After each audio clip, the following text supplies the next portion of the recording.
Hello, all, welcome back. This is a very high yield topic as far as this cycle of MREE is concerned. There has been multiple questions repeatedly asked from hematology. They've asked from anemia, leukemia, lymphoma, and you can name it.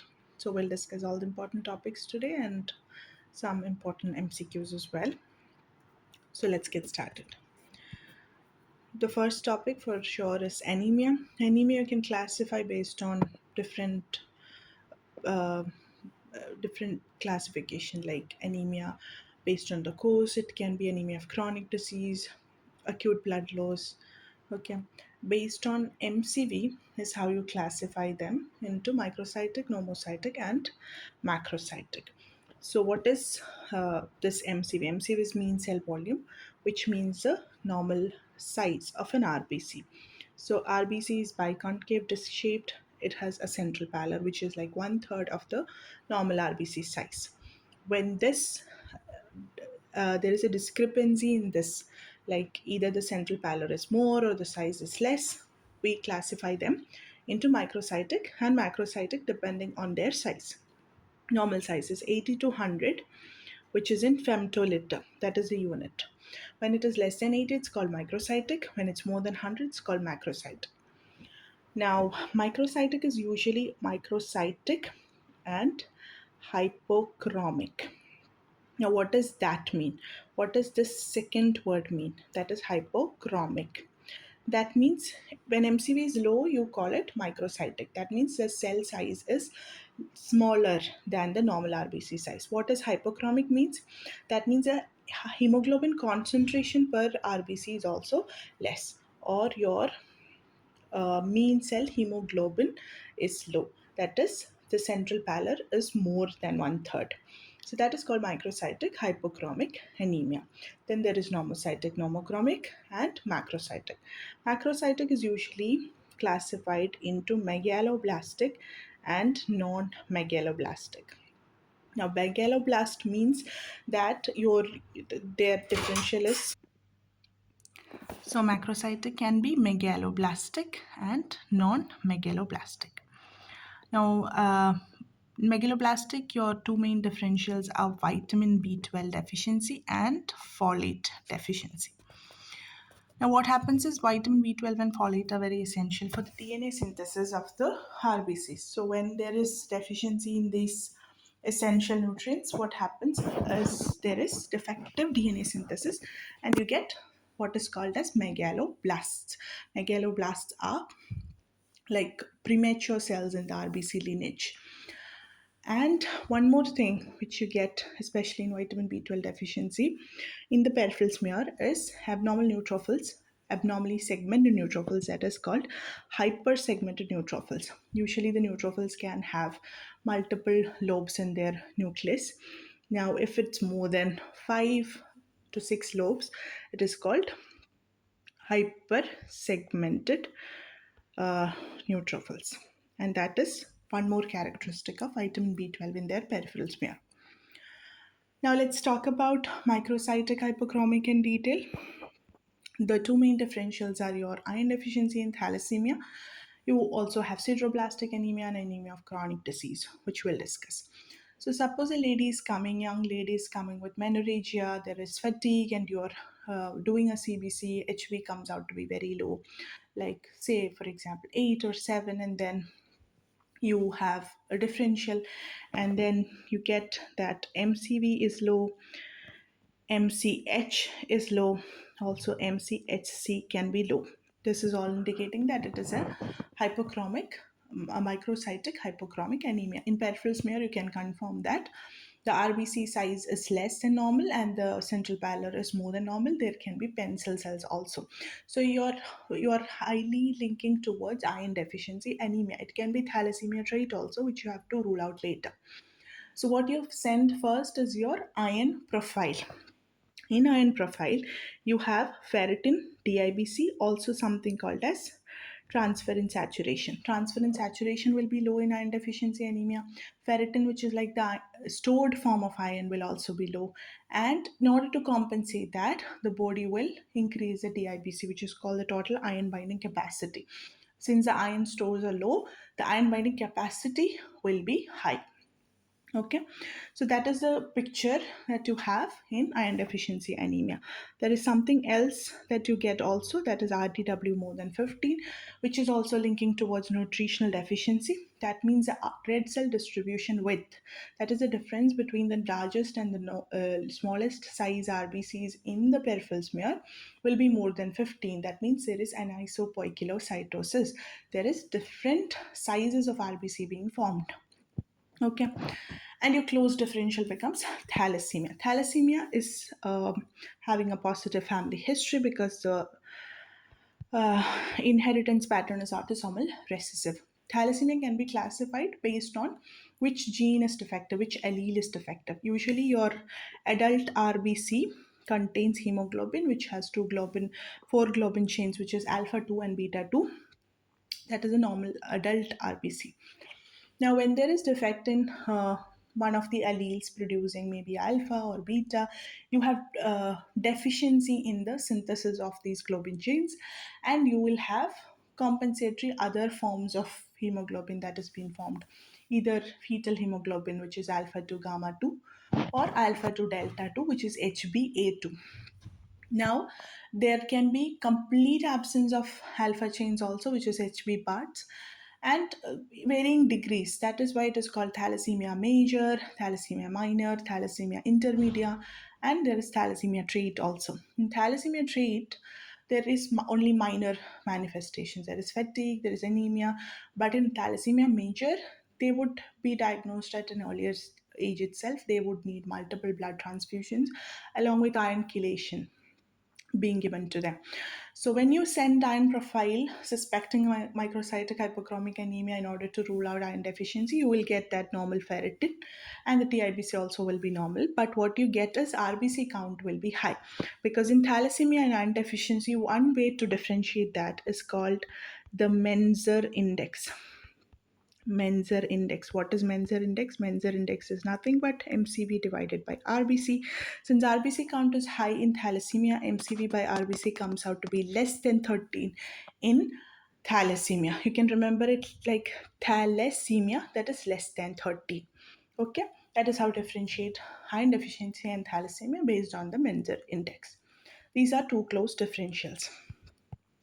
Next, coming to anemia of chronic disease, which can be microcytic hypochromic, sometimes it can be normocytic also. Usually, there is some chronic illness, like you have CKD or some other chronic illness. What happens is there is increase in hepcidin levels. So, iron in the body has a peculiar character, that iron is stored only, absorbed only based on the requirement. Like if you have low iron in your body, your iron absorption will be more. And if you have already enough iron, the iron absorption will be less. So it is regulated at the absorption level itself. Now, there is something called hepcidin, which inhibits the absorption of iron. In anemia of chronic disease, hepcidin levels are high, so iron absorption is low, and you have uh, microcytic hypochromic anemia. So, the ferritin will be high because the iron stores are already high. So, there is iron, but you are not able to use it, maybe. Okay, and the hepcidins are high, hepcidin levels is high, so your iron absorption becomes problematic. There is less iron absorption, and what happens to TIBC? TIBC will be reduced. Okay, total iron binding capacity will be reduced. Just exactly opposite to what happens in iron deficiency anemia. Iron deficiency ferritin levels are low and TIBC is high. Anemia of chronic disease, ferritin levels are high and TIBC is low. Then there is also something called sideroblastic anemia, and it can be in alcoholic patients, isoniazid intake, or even lead poisoning. You can have sideroblastic anemia. There is increased iron, and you can see ringed sideroblasts in peripheral smear. So your key identification is low ferritin along with increased TIBC, comes out to be iron deficiency anemia. Normal ferritin with high RBC and Menzer index MCV by RBC less than 13 comes out to be thalassemia. High ferritin along with low TIBC, that is your anemia of chronic disease. Now coming to normocytic normochromic, the usual causes are acute blood loss, hemolysis, in CKD due to decrease in erythropoietin, which is needed for RBC production. So you have normocytic anemia. So there is actual decrease in the RBC synthesis. There is no defect. So it's normocytic and normochromic. And aplastic anemia, when the bone marrow fails to produce the cells, again you have acellular marrow. So aplastic anemia is also one of the most favorite question. They can ask what is the diagnosis. They'll give a scenario where there is anemia and there is pancytopenia. There is the less total leukocyte count. There is low HP and also low platelets. And what is the next step in investigation in aplastic anemia? It is a bone marrow biopsy. And what are you expecting to see in a bone marrow biopsy? You will see there is acellular marrow. Now coming to hemolytic anemia. So we've talked about macrocytic anemia. In short, macrocytic anemia, there is megaloblastic and non-megaloblastic. Megaloblastic is vitamin B12 or folate deficiency. And in vitamin B12, we also have hypersegmented neutrophils. And if the vitamin B12 levels come out to be normal, uh, then that means there is absorption defect, okay, in the body. That is, vitamin B12 also requires intrinsic factor produced from the stomach to absorb vitamin B12. So any gastrectomy or any procedure, celiac pro can have malabsorption, and there can be vitamin B12 deficiency. So it can be absolute nutritional deficiency or intrinsic factor deficiency, which is called pernicious anemia. Then, if there is neurological symptoms also, like subacute combined degeneration, again you're suspecting vitamin B12 deficiency. But if the patient has anemia, which is macrocytic, the vitamin B12 comes out to be normal, you can also suspect folate deficiency. And if there is neurological symptoms, like in case of vitamin B12 deficiency, you have to first supplement vitamin B12 before you supplement folate. Otherwise, neurological symptoms will worsen. These are the main things that I need to talk about. Megaloblastic anemia. Okay. Then your hypothyroidism, all that can have thyroid disorders, also all that can have non-megaloblastic macrocytic anemia. So that is regarding the three types based on MCV. Now let's talk about hemolytic anemia. In hemolytic anemia, what happens is there is hemolysis. What is hemolysis? There is destruction of RBCs. Now, when you destroy RBCs, what is there inside the RBCs? There is hemoglobin. Okay, and there is iron. Okay, hemoglobin itself means there is globin chains, and there is iron content. There is heme, and heme will be metabolized into bilirubin. So what happens? Your indirect bilirubin will increase, LDH will raise, and in order to compensate for the hemolysis, body will start producing more RBCs, which can be reflected in the reticulocyte count. More than 1% will be your retic count. And haptoglobin, which binds to hemoglobin after the hemolysis, will be low because haptoglobin will be utilized. So this is the picture that you get in hemolytic anemia. Now, hemolytic anemia can be intrinsic or extrinsic. Intrinsic, some of the few differentials are G6PD deficiency, hereditary spherocytosis, sickle cell anemia, thalassemia. Usually, you have a test called Coombs test, which is basically a test to identify if there are any autoantibodies against the RBCs. Now, Coombs test will be negative in case of intrinsic hemolytic anemia, because here usually it is either enzyme deficiency or some structural defect, like in case of hereditary spherocytosis there is either the spectrin or ankyrin defect, which is the defect in hereditary spherocytosis. Again, uh, it has a positive family history, and it is autosomal dominant. Now, G6PD, what is usually the uh, picture? A patient is coming after intake of either fava beans or some drugs like anti-malarial drugs, and they are having all the symptoms related to hemolysis. There is anemia, and when you have the labs, you get all the hemolytic picture. What is that? high LDH, low haptoglobin, high indirect bilirubin, and also high retic count. So that is G6PD deficiency. How about hereditary spherocytosis? That is, there is splenomegaly, there is hemolysis, and there is positive family history. And there is recurrent stone history also, which can be the bile stones. And sickle cell anemia, there is again splenomegaly can be there. In some cases, there is um, autosplenectomy. And what happens in sickle cell anemia, there can be multiple sickle cell crises, which can be acute chest pain syndrome, there can be vaso-occlusive crisis, okay, chest pain and pain crisis, okay, all that can be there. Thalassemia, again, there can be a picture of uh, multiple blood transfusion, which if it is thalassemia major. So this is our intrinsic hemolytic anemia, usually due to defect in either enzyme or the structural defect.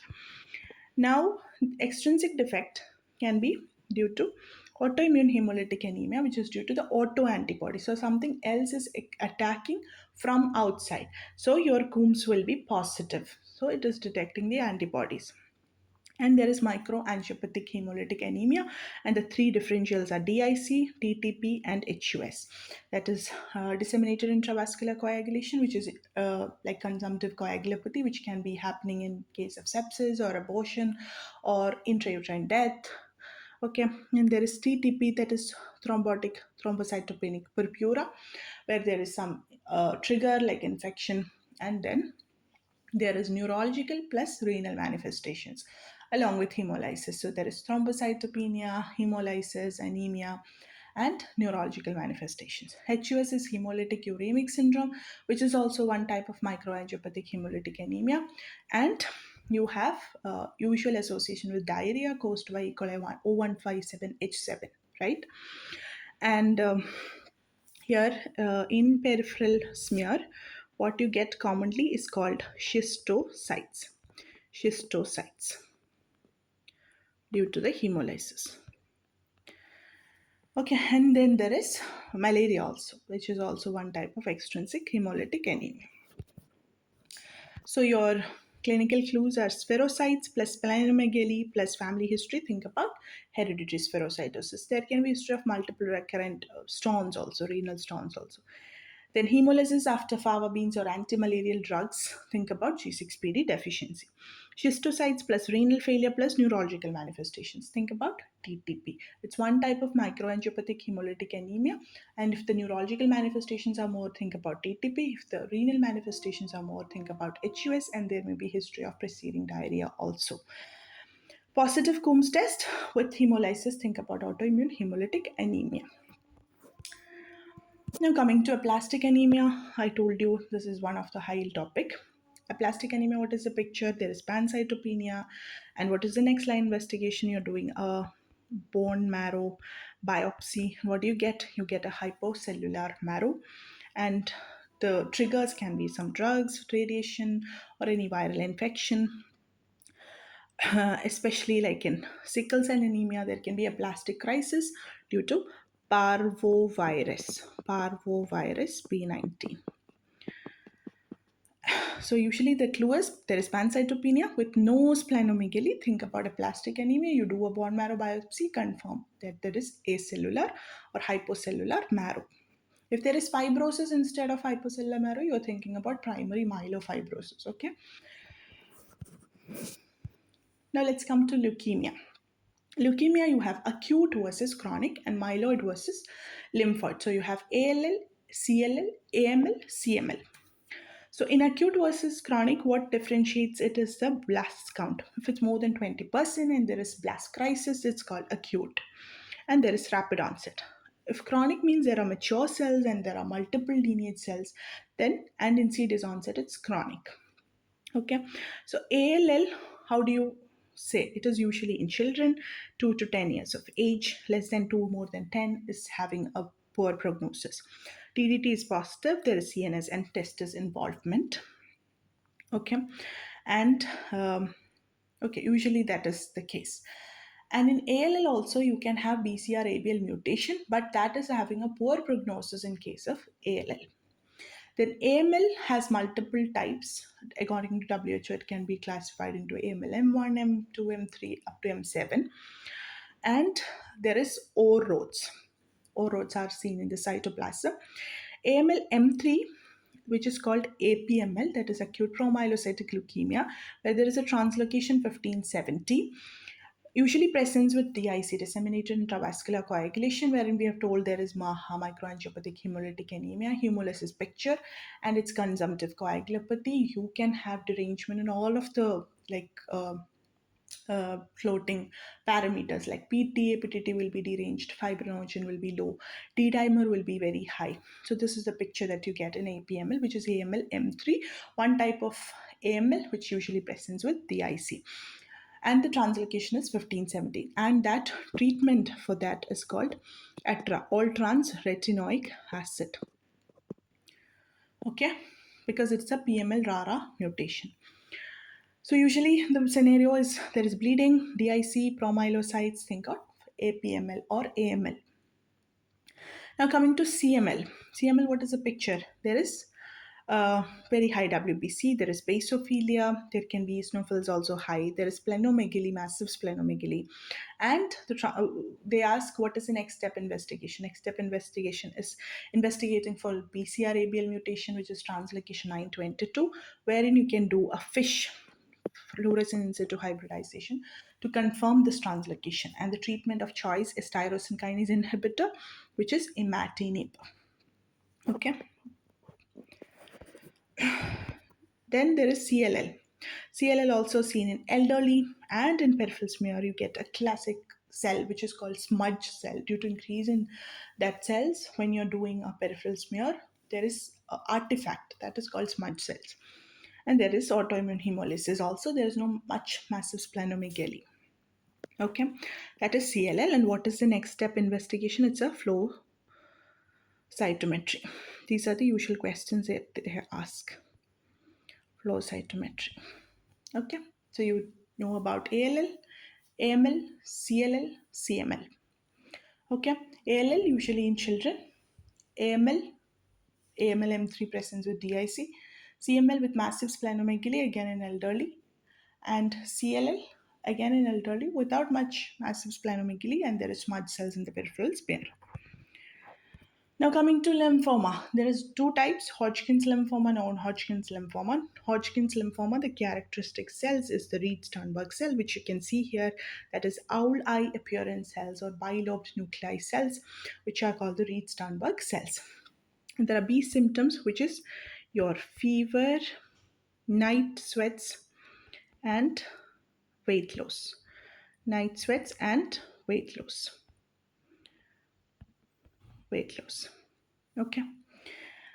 That is Hodgkin's lymphoma, fever, night sweats, weight loss, and when you do a biopsy from the lymph node, you can get Reed-Sternberg cells.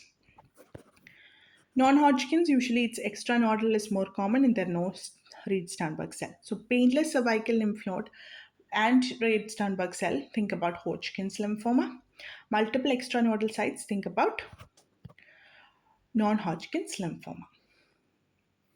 They have given the exact picture of the Reed-Sternberg cell and asked what is the diagnosis. So it was Hodgkin's lymphoma. Now coming to ITP. ITP is when you have, say, a child coming with low platelet count. There can be bleeding manifestations or not, but other pictures like your bleeding, clotting, and clotting parameters will be normal. So there is isolated thrombocytopenia with normal PTA-PTT. There can be some bleeding manifestations like mucosal bleeding can be there. There can be petechia purpura, or there can be severe bleeding like intracranial hemorrhage. Okay, and your treatment depends on the scenario. Like if suppose the child is stable, there are no manifestations, and your platelet say somewhere around 50,000. What do? You just observe. Okay, you can admit the patient and observe. Now, next scenario is when there is like petechia, some manifestations of bleeding like petechia purpura and platelet is somewhere around 30,000. Then you can give steroids. And If there is severe bleeding, like intracranial hemorrhage with a very low platelet count, less than 10,000, then you can give IVIG. And if it's refractory and multiple episodes of ITP happening in a child, then you can make the child undergo splenectomy, having all the vaccinations being given before splenectomy, which is your usual meningococcal, pneumococcal, and H influenza vaccines. So, usually low platelets with normal coagulation profile, think about idiopathic thrombocytopenic purpura, especially in a child. Then there are coagulopathies. One is your DIC, which I've just told you. In DIC means there is complete derangement. There is consumptive coagulopathy. All the coagulation factors are used up, so there'll be bleeding as well as there'll be clotting. So PT will be deranged, APTT will be high, fibrinogen levels will be low, D dimer will be high, that is the fibrin degradation products. And in peripheral smear, in any kind of MAHA, which is DIC, TTP, and HUS, you can get schistocytes. And here the usual causes are sepsis, APML also, which is AMLM3, which can present with DIC, and trauma and abortion, everything can present with DIC. Then there is TTP. TTP, what is the picture? PT APTT will be normal, but there is thrombocytopenia, there is anemia, there is microangiopathic hemolytic anemia, and renal plus neurological manifestations, where the neurological manifestations are more. And treatment is plasma exchange. Then your bleeding disorders like hemophilia A, von Willebrand disease. Von Willebrand disease is the most common bleeding disorder. And what is the most common clotting disorder? That is factor V Leiden mutation, right? So von Willebrand disease, there can be maybe they are diagnosed when the lady comes with menorrhagia. Okay, that is when you do some workup and maybe find out that they're having von Willebrand disease. Hemophilia is due to factor 8 deficiency. There are hemophilia A, B, C, factor 8, factor 9, factor 11. What happens is due to factor 8 deficiency, there is raised APTT, but the PT will be normal. And there is deep and delayed bleeds. And one of the classical finding is hemarthrosis. That is, usually they give a history of a young boy who is having multiple episodes of knee swelling, maybe after minor trauma during a football match or something. So that is suggestive of hemophilia. Why young boy? Because it is X-linked, X-linked, X-linked recessive in inheritance pattern. And what will be a disease? There can be mucosal bleeding, there is increased bleeding time, as well as mild raise in APTT, because this is also a carrier of factor 8. And your treatment becomes desmopressin. And you can also give, in severe bleeding in case of von Willebrand, you can give FFP, you can give factor 8 replacement. Okay, otherwise it's desmopressin. So these are the differentials. uh, what is the finding that you get in terms of platelet count, PT, and APTT in case of ITP? Without looking, can you think about it? ITP means idiopathic thrombocytopenic purpura. The only thing that is abnormal here is the platelet count. So platelet count is low, all others are normal. PT is normal, APTT is normal. DIC, everything is deranged. So PT is platelet is low, PT is high, APTT is high. What else do you get? Fibrinogen levels are low, D dimer is high. TTP means there is microangiopathic hemolytic anemia along with renal and neurological manifestations. And the platelet is also low. There is thrombocytopenia, but the other parameters are normal. Hemophilia, there is factor 8 deficiency, so APTT is high, but PT is normal. And platelet count is also normal. In von Willebrand disease, platelet count is normal, but bleeding time can be prolonged because von Willebrand factor is required for the platelet adhesion, and that is one factor which is controlling the bleeding in the initial stage, and so the bleeding time is high. Bleeding time will be high.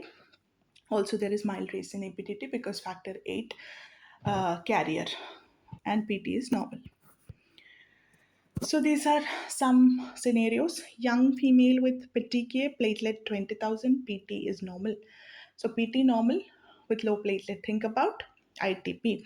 And if there is PTK, what is your treatment? Your treatment becomes steroids. Okay, if there is severe intracranial bleed, your treatment becomes IVIG.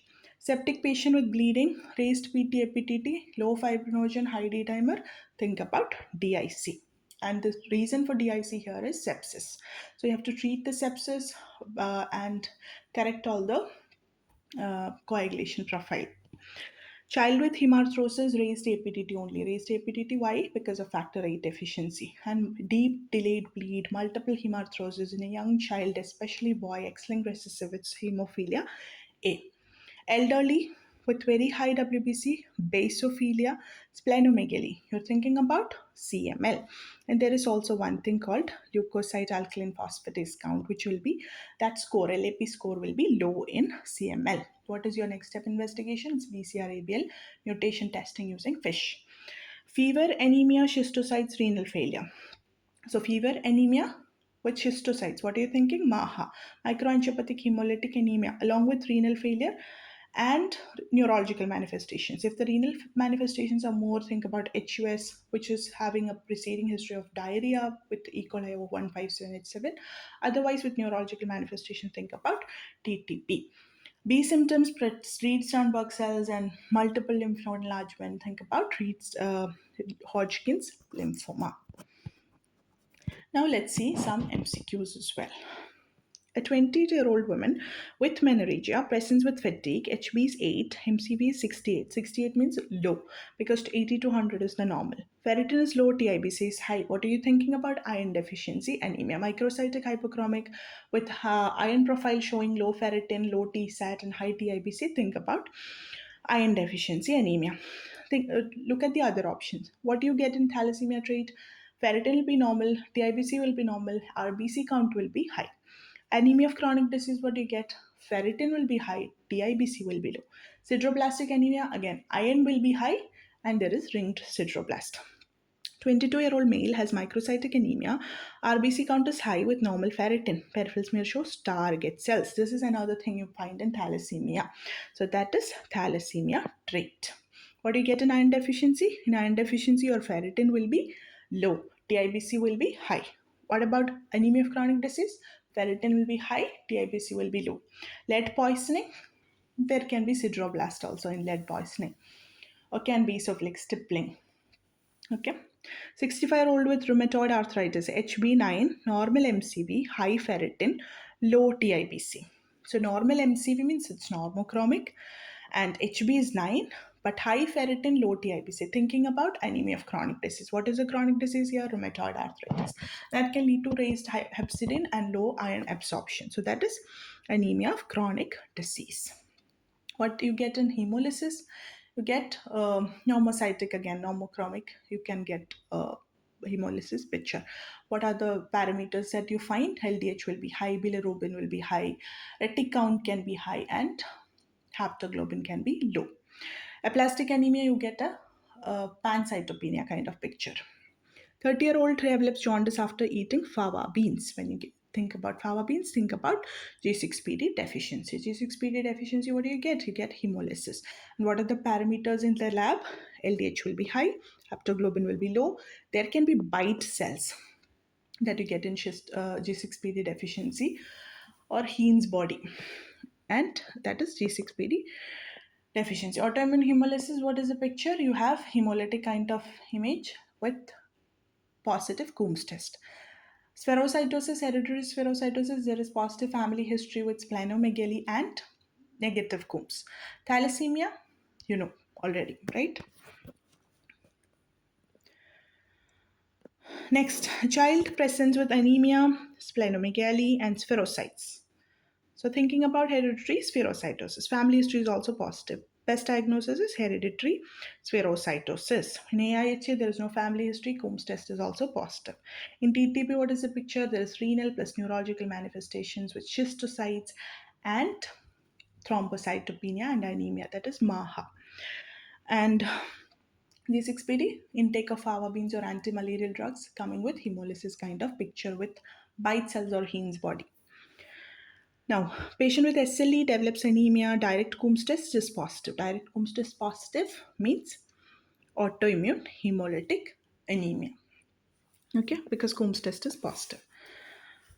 In G6PD, what happens? We know the history. Fava beans or antimalarial coming with uh, hemolysis. TTP is MAHA. There is schistocytes. Aplastic anemia is pancytopenia kind of picture. Septic patients develop bleeding from IV sites. Lab shows all deranged. APTT, PT deranged. Fibrinogen is low. Raised D dimer. What is that? DIC. What is the reason for DIC here? That is sepsis. 35-year-old with confusion, renal failure, thrombocytopenia, schistocytes.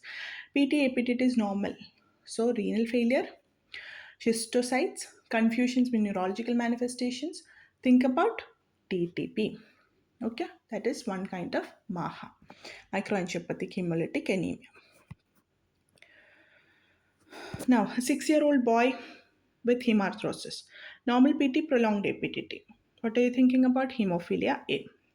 Okay, why raised APTT? Because of factor VIII deficiency. Deep delayed bleed with recurrent episodes of knee swelling, that is hemarthrosis. Teenager recurrent epistasis, normal platelet count, prolonged bleeding time, mild prolonged APTT. Normal platelet count, prolonged bleeding time, mild prolonged APTT. What is that? Most common bleeding disorder, that is von Willebrand disease. Because the bleeding time is high, because von Willebrand is needed for platelet adhesion, but platelet is normal, so it's not ITP. And mildly prolonged APTT because it's a carrier for factor VIII as well. So that is von Willebrand disease. You can do a von Willebrand assay to diagnose. In hemophilia, what happens? There is prolonged APTT for sure, but bleeding time will be normal. In ITP, what happens? There is low platelet count. In DIC, everything will be deranged. 45-year-old woman with PTK, platelet is 15,000. PT APTT is normal. What is the diagnosis? So only platelet count is low and everything else is normal. Along with bleeding manifestations, you're thinking about ITP. 70-year-old man with WBC, very high, 1,20,000. Smear shows smudge cells. Whenever you see smudge cell, you think about CLL. What is the next step investigation? It's flow cytometry. Next, 50-year-old man with massive splenomegaly, very high WBC, basophilia. What else you can get? LAP score is low. There can be eosinophils. Think about CML. What is the next step investigation? BCR APL mutation testing using FISH. 5-year-old boy with fever, bone pain, hepatosplenomegaly, and blasts on smear. TDT is positive. So, what is that? 2 to 10 years with TDT positive, blasts, very much blast, that is more than 20%. You're thinking about ALL. Patient with bleeding DIC, diagnosed with leukemia. Smear shows promyelocyte with OROTS. What is that? OROTS, you have AML. Promyelocyte is acute promyelocytic leukemia, which is called APML or AML M3. 25-year-old presents with painless cervical lymphadenopathy and B symptoms. Biopsy shows Reed-Sternberg cells, that is Hodgkin's lymphoma. Reed-Sternberg cell, they might say, or they might say that it's a bilob nuclei or owl-shaped nuclei, and they might give a picture also. So you have to be aware of that picture. And in this question, you can see something called leukemoid reaction. What is leukemoid reaction? In severe infections, there can be high WBC count that is beyond like a leukemia kind of WBC count, like in 10,000s or 20,000s. I mean, 10 to 11,000 is normal. Suppose it's up to 50,000, 60,000, but there is no other kind of leukemia. That is called leukemoid reaction. Okay. Next, a patient has multiple extranodal lymphocytes without Reed-Sternberg, that is non-Hodgkin's lymphoma. 40-year-old with pancytopenia, bone marrow is hypocellular, no splenomegaly. What is the diagnosis? Aplastic anemia. And they might give the bone marrow diagnosis, or they might ask what is the next step investigation, that is a bone marrow biopsy to confirm the diagnosis of aplastic anemia using a hypocellular marrow picture. Otherwise, if you're having fibrosis, you have to think about primary myelofibrosis. Patient with CKD with normocytic anemia with low retic count. What is the diagnosis? So it is due to low erythropoietin because of CKD. Because kidney is one place where you get erythropoietin.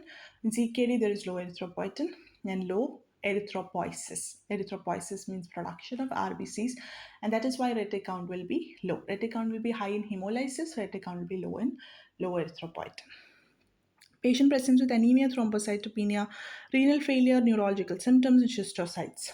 So, what is the diagnosis? It is DTP. Okay, and what is the best initial treatment? So, in that we told it's plasma exchange. Okay, what is the stepwise management of ITP? Again, reminding you because there has been asked multiple times. ITP, if it's very normal, no bleeding manifestations, platelet around 50,000, 60,000, then you have to do only observation. If there are petechiae purpura and low platelet count, say 30,000, then you have to give steroids. If it's very low platelet count with intracranial bleeds, then you have to give IVIG. And platelet transfusion is never the treatment of ITP. Okay, keep that in mind. So that's all. Thank you so much. We'll see you in next video.